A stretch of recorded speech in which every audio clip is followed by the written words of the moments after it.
What's up, guys, and welcome back to the channel. It is June 7th, and yesterday both the Bay Area sports teams, which are the Giants and the Warriors that are in their season right now, ended up having a great day. The Giants ended up beating the Marlins 5-1, and the Warriors in the NBA Finals, already losing 1-0 in the series, ended up coming out and just blowing out the Celtics. If I would say blowing out, I mean they won by 19 points. I would say that's not a blowout, but that third quarter definitely was a blowout against the Celtics. The Warriors just played great in that game, and that's what I'm going to talk about in this video. But first, I just want to talk about the Giants real quick. The Giants ended up, like I said, winning 5-1. Donovan Walton hit a grand slam for his first home run as a Giant, which I've been saying that he's a rookie. I didn't realize that he was with Seattle and actually is not a rookie. He's been playing for a while, but he's a rookie to me because he's new to the Giants. So sorry about that. But Donovan Walton has had 2 games in a row that he just was crazy. He's had 7 RBIs in the past 2 games. So that's a crazy stat, and I really hope that he continues to get better and better because I think that we can use him a lot. And with that being said, I am going to give Donovan Walton the player of the game for the Giants game. Now, going back to the Warriors game, Steph Curry had another great game. He's my player of the game. He scored 29 points, which was the high for both teams. He scored the most amount of points in that game. So 29 points, he did really good. His rebounds were pretty good. His assists were pretty good. So, I mean, all in all, Steph Curry, it was how we would expect him to play. He looked really good yesterday, and he was a big reason why the Warriors were doing really good. But they, in the first 2 quarters, ended up only winning by 1 point in each quarter. So that gave them, going into halftime, only a 2-point lead.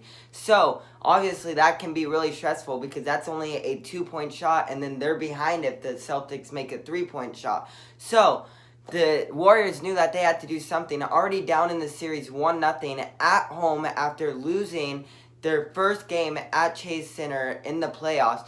So that was just a crazy thing to see because we're not used to seeing them lose at Chase Center in the playoffs. So, with that being said, the Warriors really knew that they needed to win this game because if they had lost that game, they would be going over for 2 games to Boston where the Celtics play, and that would make it really hard because now there's more fans obviously in Boston for the Celtics, so it would make it louder and not go to their side, and Boston would carry that momentum and probably beat the Warriors. So we don't have to worry about that because the Warriors had a great third quarter. They won 35-14 in that third quarter, making them have a 23-point lead going into the fourth quarter. So, with that being said, that made it even more of a cushion. The Warriors had given up that fourth quarter lead in the previous game that made them lose. I mean, it was just not good, but 23 points, I felt really confident, really hoping that the Warriors wouldn't do what they did last time.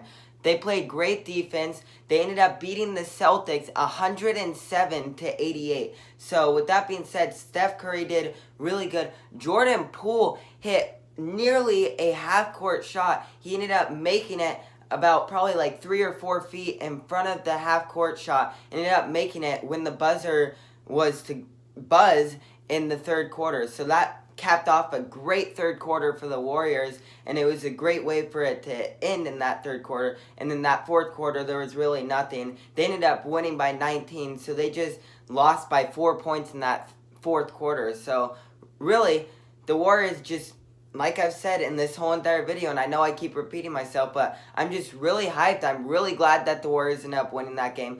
I expect them to win at least 1 game in Boston. I'm not expecting them to win 2 because Boston really is a good team, and they're better than what I feel some people think they are. But with that being said, thank you for watching this video. Please remember to like and subscribe. Go Warriors, go Giants, and I will see you guys tomorrow.